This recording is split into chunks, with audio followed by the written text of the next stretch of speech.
පාඩම YouTube channel එකත් එක්ක දෙන ඔයාලට සුබ දවසක් කියලා ප්‍රාර්ථනා කරනවා. ඔයාලා ගෙදර ඉඳගෙනම නොමිලේ ඉන්ටර්නෙට් එක හරහා පරිගණක පාඩම් ඉගෙන ගන්න ඕන නම් දිගටම අපේ channel එකත් එක්ක එකතු වෙන්න. ඔයාලා අපිව තාම subscribe කරලා නැත්නම් පල්ලෙහා තියෙන රතු පාට බටන් එක බලලා අපිව subscribe කරන්න. ඒ වගේම ඔයාලට පුළුවන් අපේ පාඩම් ඔයාලගේ යාළුවෝ අතරේ share කරන්න. හොඳයි, අද පාඩම මම ඔයාලට කියලා දෙන්න යන්නේ එකම කම්පියුටර් එකක් කිහිප දෙනෙක් පාවිච්චි කරන අවස්ථාවකදී අපේ කම්පියුටර් එක පාවිච්චි කරන අනිත් අයට නොදැනෙන්න අපි ඉන්ටර්නෙට් යන්නේ කොහොමද කියලා කෙටියෙන් කිව්වොත් අපි ඉන්ටර්නෙට් ගියාද කියලාවත් අනිත් අයට හොයන්න බැරි වෙන්න ඉන්ටර්නෙට් යන්නේ කොහොමද කියලා. හොඳයි, මම මුලින්ම කියලා දෙන්නම් ඉන්ටර්නෙට් එකෙන් අපි බලපු වෙබ්සයිට්ස් මොනවද කියලා හොයාගන්නේ කොහොමද කියලා. ඉතින් මම මේ කලින් පාඩමකදීත් ඔයාලට කියලා දුන්නා. එහෙනම් මම දැන් මෙතන Google Chrome browser එක open කරගෙන තියෙනවා. ඉතින් මම Google Chrome එකේ මෙතන type කරනවා Yahoo කියලා. right, මම Yahoo කියලා type කළා. මෙතන Yahoo එකට click කරලා Yahoo search engine එකට යන්න. ඔන්න මම Google Chrome එක හරහා එක website එකක් open කරගත්තා. හොඳයි, අපි back කරමු. back කරලා ඔන්න මම ආපස්සට Google Chrome එකට යන්න. හොඳයි, මම ඊගාට යන්නේ විභාග දෙපාර්තමේන්තුවේ website එකට. නම් මම මෙතන donets.lk කියලා type කරන්න. right, එහෙනම් මම මෙන්න මෙතන click කරනවා Department of Examination ශ්‍රී ලංකා කියන ස්ථානේ. දැන් මම මේ විදිහේ වෙබ්සයිට්ස් දෙකකට ගිහින් තියෙනවා. එකක් තමයි Yahoo එක, අනිත් එක තමයි donets.lk කියන වෙබ්සයිට් එක. හොඳයි, අපි බලමු එහෙනම් history එක කොහෙද පෙන්වන්නේ කියලා. අපේ Google Chrome එකේ දකුණු පැත්ත ඉහළට වෙන්න ඔයාලට වෙන 33ක සලකුණක් තියෙනවා. අපි යාට කියනවා customize and control Google Chrome කියලා. එහෙනම් මම මෙන්න මේ ස්ථානේ click කරලා මෙතන history කියන ස්ථානට යනවා. ඊළඟ මෙතන history මත click කරනවා.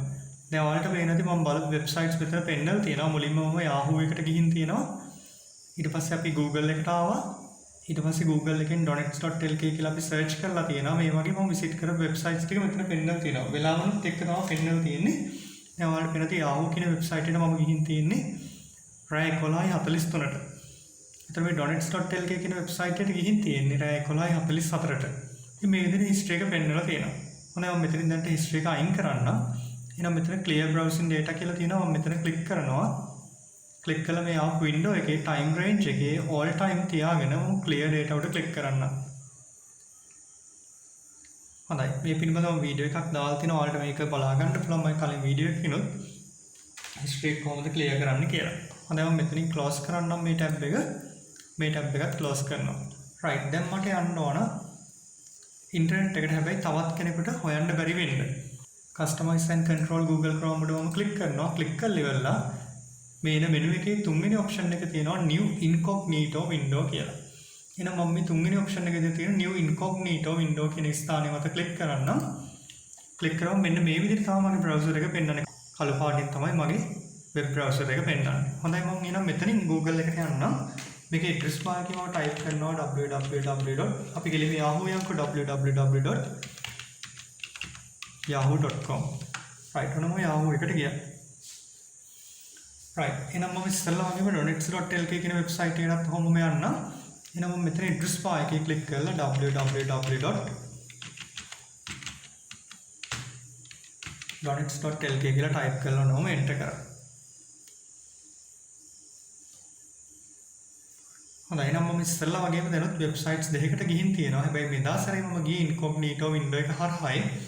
හරිනම් මම දැන් කරන්නේ incognito window එකෙන් අයින් වෙනවා. මේකෙන් අයින් වෙන්න ඔයාලට ක්‍රම දෙකක් භාවිත කරන්න පුළුවන්. එකක් තමයි මේ Google Chrome එකේ දකුණු පැත්තේ ඉහළ කෙළවරට යද්දී ඔයාලට වෙන incognito කියලා මෙතන පෙන්නලා තියෙනවා. මෙන්න මේ ස්ථානේ click කරලා close incognito කියන ස්ථානේ click කරන්න පුළුවන්. එහෙම නැත්නම් මෙතනින් browser එක close කරලා දැම්මත් කමක් නැහැ. හොඳයි, මම මෙතනින් අයින් වෙන්නම්. close incognito කියන ස්ථානේ මත click කරලා දැන් අපි සාමාන්‍ය mode එකේ නැත්නම් normal mode එකේ ඉන්නේ. හොඳයි, දැන් අපි history එකට ගිහිල්ලා බලමු මේක පෙන්නනවද කියලා. අපි visit කරපු websites.